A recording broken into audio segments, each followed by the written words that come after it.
Isaiah 30:12. Wherefore thus said the Holy One of Israel, because ye despise his word, and trust in oppression and perverseness, and stay thereon.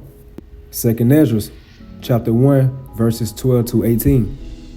Speak thou therefore unto them, saying, Thus said the Lord, I led you through the sea, and in the beginning gave you a large and safe passage. I gave you Moses for a leader, and Aaron for a priest.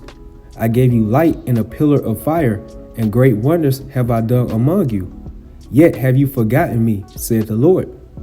Thus said the Almighty Lord, the quails were as a token to you.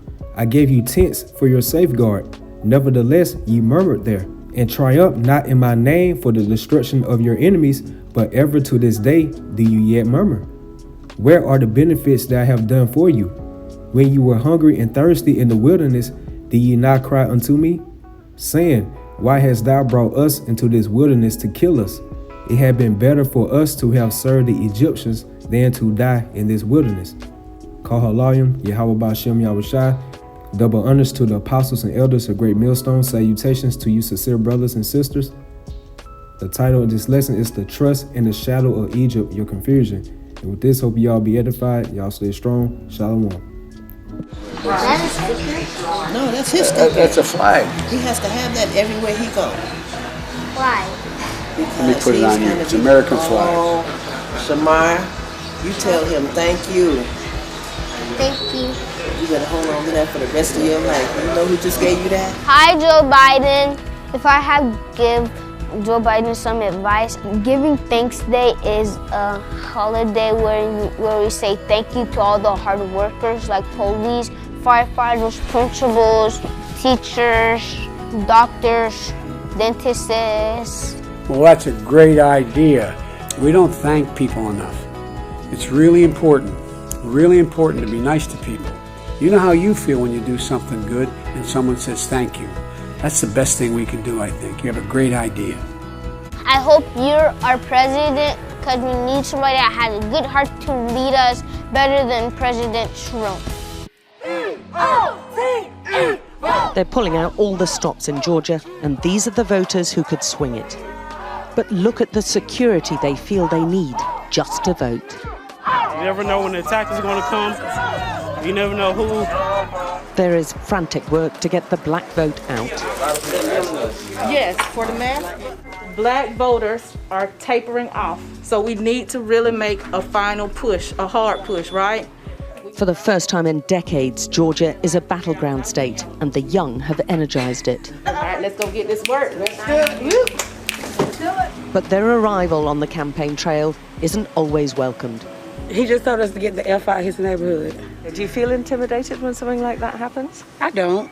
You feel worried? I don't. Angry? I don't. What do you feel? Strength. Georgia is historically a red state. Now the Democrats are on the cusp of turning it blue, but they're racing to get the disillusioned out voting. I can't keep following a trend that was set up from past oppressions. You get what I'm saying? So you're not going to vote? Right. So I Free tacos! There have been record numbers voting early amid claims the long lines are attempts to dissuade voters. There's various ways that governments are now trying to suppress the vote, and one of them is a long line keeping people from voting. There's too many efforts here to take away our rights and to take history backwards. And I'm angered by it. I'm really surprised at myself that I stayed in the line. Because when I was at the end of it, or at the back of it, I actually wanted to get back in my car. Everyone should matter, but we don't. As Black Americans don't matter. And it's unfortunate that it has to be that way in a country that's supposed to be a free country.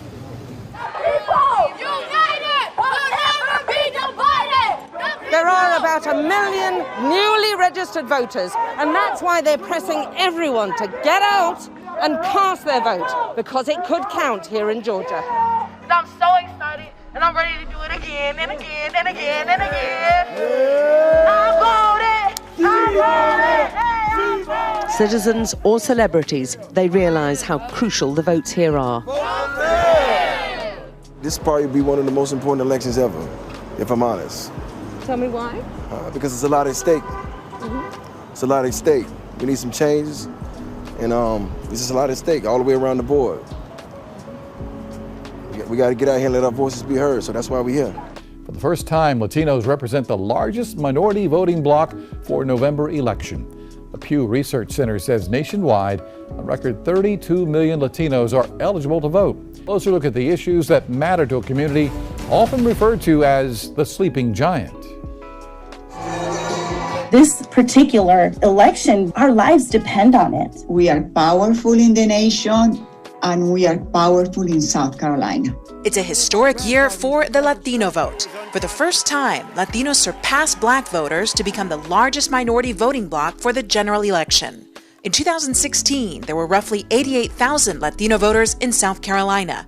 In 2020, that number jumped to 118,000, or about 3% of the state's eligible voting population. The 1st congressional district is home to the largest group of Latinos who can vote, representing 4% of that district's eligible voters. You guys look amazing. I just saw your signs. Are you here for the Trump side, right? Yeah. What exactly do you like Trump for Latino community? Well, he tells it like it is, and he's not no liar like the other side, the Democrats. We've been lied to too many years by the Democrats. Is there anything specific you were lied to? Everything is lied to us. Yeah. Put it this way, we're against pedophilia, okay? Number one, because that's what this is all about, because Trump's going to put them all in jail. That's the problem. Yeah, we're against celebrities in Hollywood. We got to get rid of them. Do you get do you get any hate from the Latino community for being a Trump? Sure. What do you say to them? They don't know. They're sheep. They got to do their research. Yeah, they got to do their research, and sooner or later they come around. So little by little. Yeah, little by little. What would you say to the Latino community who are on the fence to support Trump? What would you say to them? Wake up. Yeah, do your homework. Do your homework, homeboy. Once they do their research, they'll know where. Do your homework. And if Trump wins this election, what would you want from Trump? What do we want from Trump? Yes, sir. As long as he's elected, he's going to give us everything. We don't have to worry. We don't want no socialism. We don't want communists. We trust Trump. We trust Trump. You guys know what this represents?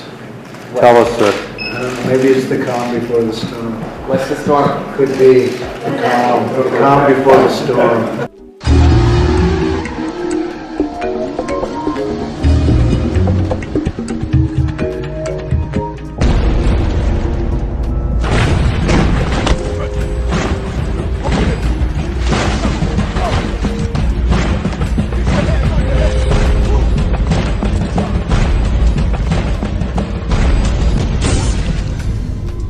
The whole agenda is to create a one-world government where everybody has an RFID chip implanted in them. All money is to be in those chips. And this is giving me straight from Rockefeller himself. This is what they want to accomplish. Aaron, what do you think women's liberation was about? We, the Rockefellers, funded that. We funded women's lib. They do whatever they want to do. What we want doesn't matter anymore. It's their agenda, it's their plans that matter. They have all the money they want. They can make all the money they want. They have a machine that can make all the money. It's not about money. It's about control. It's about their vision of how they want to see the world. You hear George Bush saying democracy means freedom. No, democracy equals New World Order.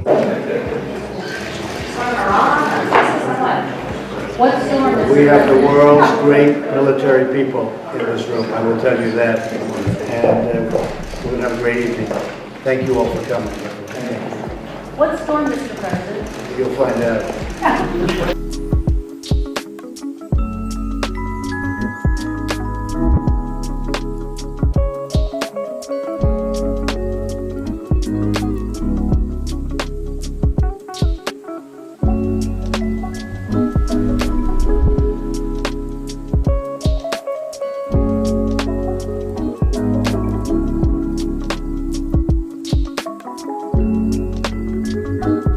Our constitutional journey did not stop then, and it must not stop now, Judge. And we'll be faced with equally consequential decisions in the 21st century. Can a microscopic tag be implanted in a person's body to track his every movement? There's actual discussion about that. You will rule on that, mark my words, before your tenure is over. Can brain scans be used to determine whether a person is inclined toward criminality or violent behavior? You will rule on that.